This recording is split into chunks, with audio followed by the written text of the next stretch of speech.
Hello বন্ধুরা, আমরা আজ ভোর 4টের সময় উঠেছি বকখালিতে সূর্যোদয় দেখব বলে। ভাবছি একটা বেশ ভালো টাইম ল্যাপস হবে সূর্যোদয়ের। কিন্তু হোটেলের লোকজন এখনও ওঠেনি, সো হোটেলের দরজাও খোলেনি। ঠিক বলতে পারছি না কি হবে, দেখা যাক কি হয়। গুড মর্নিং, সি ইউ সুন।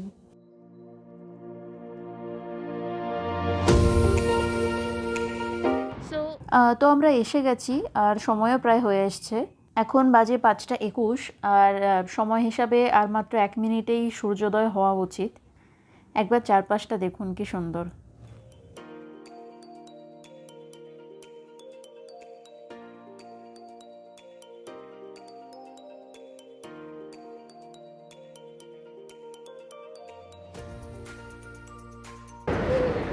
সূর্যোদয়ের নির্ধারিত সময় পেরিয়ে গেছে, 5:30 বেজে গেছে।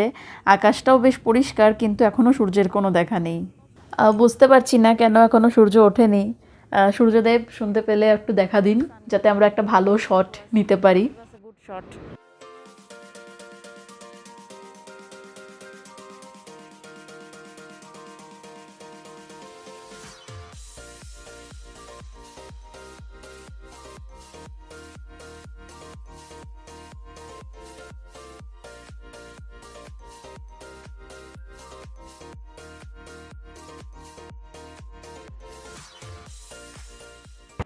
তো বন্ধুরা, আমাদের শুটিং অলমোস্ট শেষ হয়ে গেছে।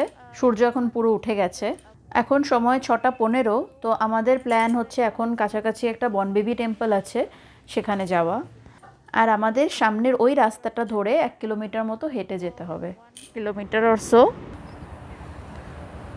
অনেকটা হাঁটার পরে আর গুগল ম্যাপসে বেশ খোঁজাখুঁজির পরে আমার মনে হচ্ছে যে আমরা জায়গাটা খুঁজে পেয়েছি। তো সামনেই যে স্ট্রাকচারটি দেখা যাচ্ছে সেটাই হলো মন্দিরটি। আর একদম জনমানব শূন্য নীরব একটি জায়গায় মন্দিরটি বানানো। মন্দিরটিতে হিন্দু দেবীরা যেমন শীতলা, গঙ্গা দেবী, মা কালী, লক্ষ্মী দেবী এদেরই পুজো করা হয় বলে মনে হচ্ছে। একটি তুলসী মঞ্চও রয়েছে নিকটেই। মন্দিরটি এখনও খোলেনি।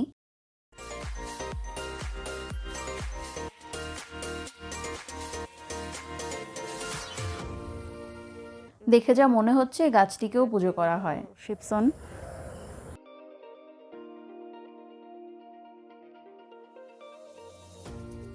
আমরা এখন আমাদের হোটেলে ফিরে যাব। আর এখন যেহেতু 6:30 মতো বাজে আর সামনে আমাদের 5 ঘন্টা লম্বা জার্নি রয়েছে, তো আমরা হয়তো এখন গিয়ে একটু রেস্ট নেব। তারপর আমরা ব্রেকফাস্ট করে ব্যাগ প্যাক করে বেরিয়ে পড়ব। তো এখন চলুন হোটেলের দিকে যাওয়া যাক। আমরা হোটেলে ফিরে এসেছি। অ্যাকচুয়ালি বেশ কয়েক ঘন্টা আগেই ফিরে এসেছিলাম। যেহেতু আমরা আরও 5 ঘন্টা রাস্তায় থাকবো, আমরা ভাবলাম একটা ব্রেক নিয়ে নিই, একটু রেস্ট নিয়ে নিই। তো আমরা ফিরে এসে ক্যামেরার মেমোরি কার্ডগুলো খালি করে 1 ঘন্টার মতো ঘুমিয়ে নিয়েছি। তারপর হোটেল থেকে আমাদের ব্রেকফাস্ট দিয়ে গেল। তো ব্রেকফাস্ট বেশ সিম্পল আজকে। আমরা জাস্ট ব্রাউন ব্রেড বাটার নিয়েছি আর তার সাথে আমার জন্য চা আছে আর 2টো অমলেট। তাহলে এখন ব্রেকফাস্টটা করে নিই।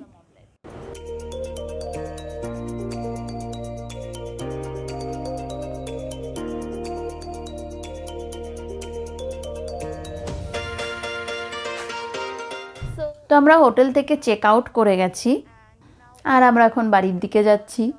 জার্নিটা বেশ ভালোই ছিল, খাবারটা ওকে ছিল। হোটেলকে আমি 5 স্টারের মধ্যে 3 স্টার দেবো। হোটেলের লোকেশন বেশ ভালো ছিল আর যেটা সবথেকে বেশি ম্যাটার করে সেটা হচ্ছে পরিচ্ছন্নতা, সেটাও বেশ ভালো ছিল।